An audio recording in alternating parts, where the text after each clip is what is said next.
Hi friends, welcome to blueberries kitchen. Blueberries கிச்சனில் இன்றைக்கி நம்ம பார்க்க போகிறது என்னென்னா, நல்ல சிம்பிளான ஒரு பிரேக்ஃபாஸ்ட் இல்லைனா லஞ்ச் பாக்ஸ் ரெசிபி தாங்க.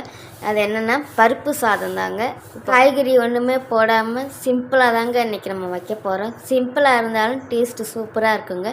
இப்போ வாங்க நம்ம வீடியோக்குள்ளே போகலாம். வீடியோக்குள்ளே போகிறதுக்கு முன்னாடி இப்போ தான் ப்ளூபெரிஸ் கிச்சனை முதல் முறையாக பார்க்குறீங்கன்னா மறக்காமல் கொஞ்சம் சப்ஸ்கிரைப் பண்ணிக்கோங்க. எல்லாருமே வீடியோ பார்க்குறீங்க, ஆனால் சப்ஸ்கிரைப் பண்ண மறந்துடுறீங்க. மறக்காமல் சப்ஸ்கிரைப் பண்ணிக்கோங்க. இப்போ வாங்க நம்ம வீடியோக்குள்ளே போகலாம். நான் ஒரு கிளாஸ் அளவுக்கு பாசிப்பருப்பு, சாம்பார் பருப்பு எடுத்து வச்சுருக்கேங்க. அதே கிளாஸ் அளவுக்கு ஒரு கிளாஸு நான் சாப்பாடு சாதம் அரிசி தாங்க எடுத்திருக்கேன், பொன்னி அரிசி. இப்போ இதை ரெண்டுத்தையும் நான் வாஷ் பண்ணி எடுத்துகிட்டு உங்களுக்கு நான் சொல்கிறேங்க. நான் இப்போ அரிசியும் பருப்பையும் கழுவி எடுத்துகிட்டு வந்திருக்கேங்க. இப்போ இது ஒரு அரை மணி நேரம் ஊறட்டும். அரை மணி நேரத்துக்கு அப்புறம் நம்ம சாதம் ரெடி பண்ணிக்கலாம். இப்போ அரை மணி நேரம் ஆயிடுச்சுங்க. நமக்கு அரிசியும் பருப்பும் நல்லா ஊறி வந்திருக்கு. இப்போ நம்ம சாதம் ரெடி பண்ணிக்கலாம். இப்போ இந்த ஊற வச்சுருக்கிற பாசிப்பருப்பு,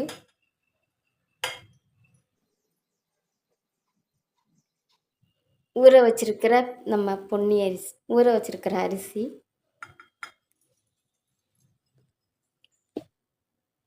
அப்புறம் சாம்பார் சாதத்துக்கு தேவையான அளவு வெங்காயம், நல்ல பழுத்ததாக ஒரு தக்காளி, 3-4 பல் பூண்டு, ஒரு பச்சை மிளகாய் உரப்புக்காக, 1/4 டீஸ்பூன் அளவுக்கு ஜீரகம், 1 டீஸ்பூன் அளவுக்கு டிஃபன் சாம்பார் பொடிங்க, 1/4 டீஸ்பூன் அளவுக்கு தனி மிளகாய் பொடி, 1/4 டீஸ்பூன் அளவுக்கு மஞ்சள் பொடி. இப்போ இந்த சாதத்துக்கு தேவையான அளவு நான் உப்பு. சாப்பாட்டு சாதத்துக்கு நம்ம 2 கிளாஸ் தண்ணி ஊற்றுவாங்க வேக வைக்கிறதுக்கு. இது நமக்கு சாம்பார் சாதம் கொஞ்சம் குழைவாக வேணும்னால நான் 1 கிளாஸ் எக்ஸ்ட்ரா எடுத்திருக்கேங்க. அரிசிக்கு 3 கிளாஸும் பருப்புக்கு 1 கிளாஸும் மொத்தமாக 4 கிளாஸுங்க. நான் அரிசி பருப்பு எடுத்த கிளாஸில் எடுத்திருக்கேன் தண்ணி.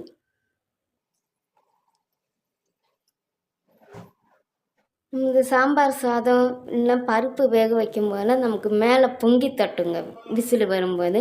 அந்த இது பொங்கி தட்டாமல் இருக்கிறக்காக கொஞ்சோண்டு எண்ணெய் நான் இது கூட சேர்த்துக்கிறேன். கொஞ்சம் கருவேப்பிலை. நம்ம பொடி இதெல்லாம் போட்டிருக்கனால ஒரு தடவை நம்ம மிக்ஸ் பண்ணிவிட்டு நம்ம வேக வச்சுக்கலாங்க. ப்ரெஷர் போட்டுக்கலாம்.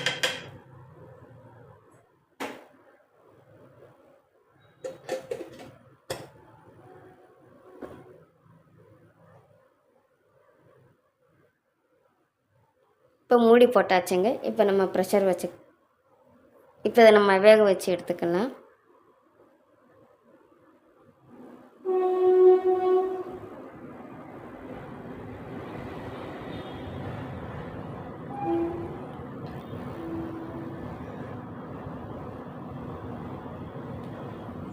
இப்போ இதை மூடியாச்சுங்க.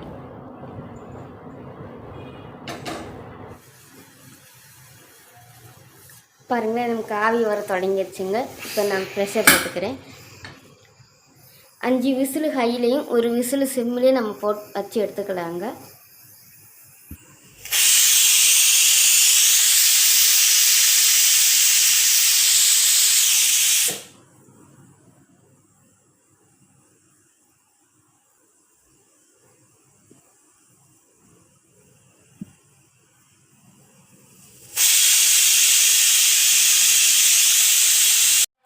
ப்ரெஷர் எல்லாம் போயிடுச்சுங்க. இப்போ நம்ம ஓப்பன் பண்ணிக்கலாம்.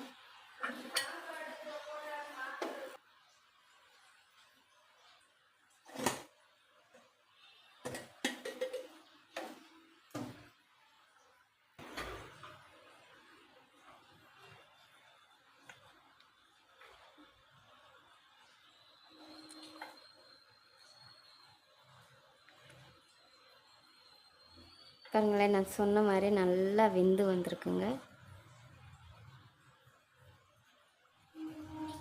நான் சொன்ன தண்ணி அளவு எல்லாமே நல்லா கரெக்டாக தாங்க இருக்குது.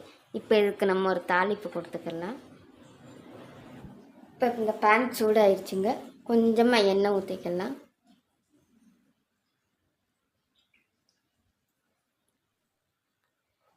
நம்ம ஊற்றின எண்ணெய் சூடாயிடுச்சு. இல்லை கொஞ்சோண்டு கடுகும் உளுந்தம்பருப்பும் நான் சேர்த்துக்கிறேன். கருவேப்பிலை, 2 வத்தல்,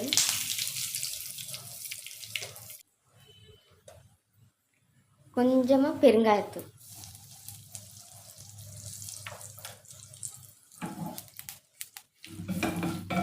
இப்போ இதை தாளித்து கொட்டிக்கலாங்க.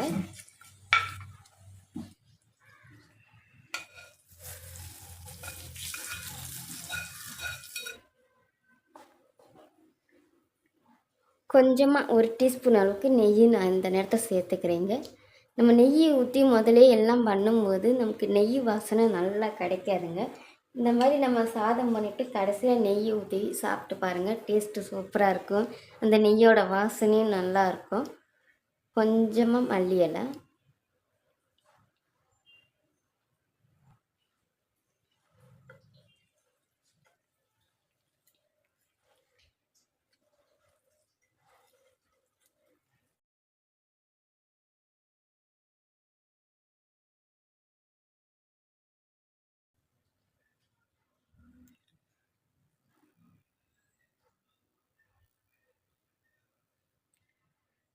அவ்வளோதாங்க. இப்போ நம்மளுடைய பருப்பு சாதம் ரெடி ஆயிடுச்சுங்க.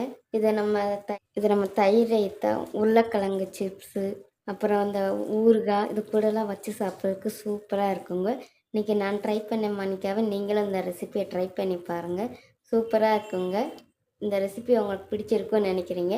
பிடிச்சிருச்சுன்னா மறக்காமல் ப்ளூபெர்ஸ் கிச்சனை சப்ஸ்கிரைப் பண்ணிக்கோங்க. தேங்க்யூ.